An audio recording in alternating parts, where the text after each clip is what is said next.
নতুন recipe video নিয়ে তোমাদের সামনে চলে এসেছি। নমস্কার বন্ধুরা, স্টে উইথ সৌভিক চ্যানেলে সবাইকে স্বাগত। আমার আজকের রেসিপি বাটা মাছের পাতলা ঝোল।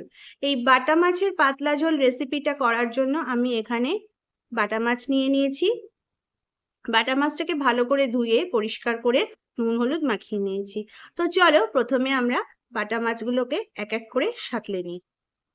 প্রথমে আমি কড়াইতে দিয়ে দিয়েছি এখানে সর্ষের তেল, তারপর চারিদিকে ভালো করে খুন্তির সাহায্যে সর্ষের তেলটাকে ছড়িয়ে নিলাম। ভালো করে কড়াইয়ের গায়ে সর্ষের তেলটাকে লাগিয়ে নিলাম। এবার আমি একে একে মাছগুলোকে দিয়ে দেব আর খুব ভালো করে মাছটাকে সাঁতলে নেব।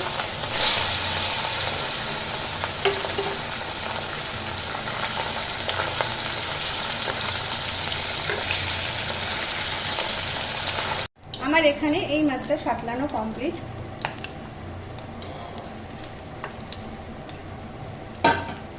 এবার আমি একে একে বাকি মাছগুলো তেলের মধ্যে দিয়ে দেব।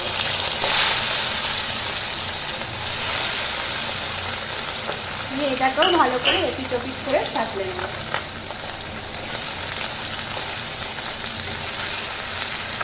এখানে আমার মাছটা একদম সাঁতলানো কমপ্লিট।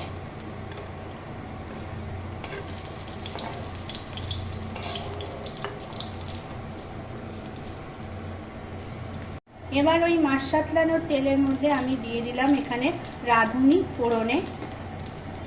এবার আমি এর মধ্যে রেখে দিচ্ছি। এবার এর মধ্যে কড়াইতে আমি দিয়ে দিলাম লম্বা করে কেটে রাখা আলু, পরিমাণ মতো নুন দিয়ে এবার এটাকে আমি একটু নাড়াচাড়া করে নেব। নিয়ে এবার এটাকে আমি ঢাকা দিয়ে দেবো।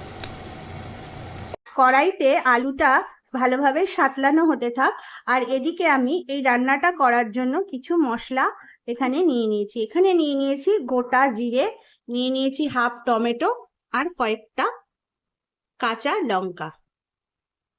এবার এটাকে আমি ভালো করে মিক্সার গ্রাইন্ডারে বেটে এর একটা পেস্ট আমি বানিয়ে নেব। বন্ধুরা, এখানে আলুটা বেশ ভালোভাবে নরম হয়ে গেছে। এবার আমি এর মধ্যে যে মশলাটা বেটে নিয়েছি প্রথমে মশলাটা দিয়ে দিচ্ছি।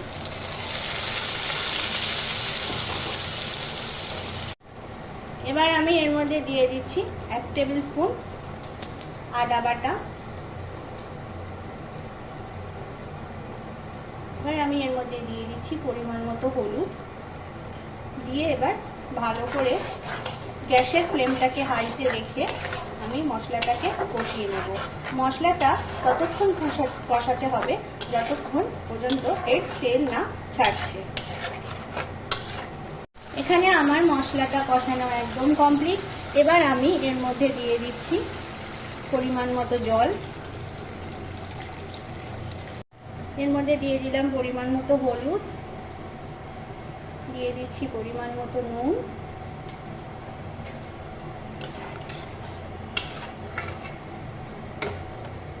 এবার আমি একটা বাটির মধ্যে এখানে নিয়ে নেব 2 টেবিল এরকম ছোট টেবিল চামচের 2 টেবিল চামচ রাঁধুনি।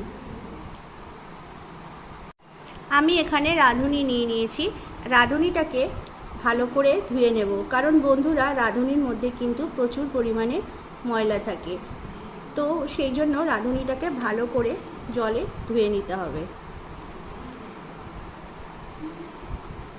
বন্ধুরা, এখানে ঝোলটা বেশ ভালোভাবে ফুটে উঠেছে। তো আমি এর মধ্যে প্রথমে দিয়ে দেব কয়েকটা চেরা কাঁচা লঙ্কা,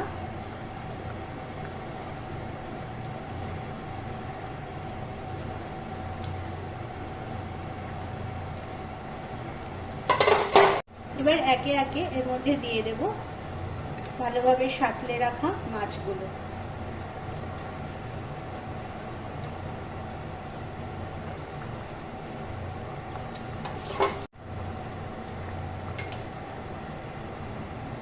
এবার ঝোলের মধ্যে দিয়ে মাছগুলোকে একটু উল্টে পাল্টে নেব। আর এখন আমি গ্যাসের ফ্লেমটা কিন্তু সিমে রেখে দেব, দিয়ে মাছটাকে ভালো করে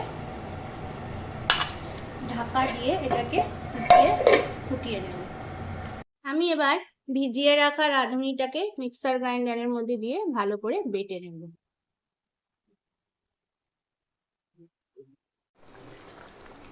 বন্ধুরা, এবার আমি বেটে রাখা রাঁধুনিটাকে এর মধ্যে দিয়ে দিলাম। এবার আমি গ্যাসের ফ্লেমটাকে হাইতে করে নেব আর একটু ফুটিয়ে নামিয়ে নেব আর গরম গরম ভাতের সাথে পরিবেশন করব।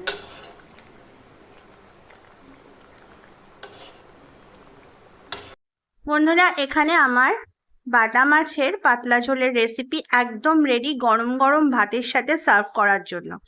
এখন যা দুর্বিষহ গরম পড়েছে, এই গরমের মধ্যে এরকম পাতলা ঝোল হলে আর কিন্তু কিছুই লাগে না। তো তোমরা অবশ্য এই রেসিপিটা বাড়িতে একবার ট্রাই করে দেখো। আশা করছি তোমাদের প্রত্যেকের ভীষণই ভালো লাগবে। তো আজ এই পর্যন্তই, আসবো আবারও একটা নতুন রেসিপি ভিডিও নিয়ে। টাটা।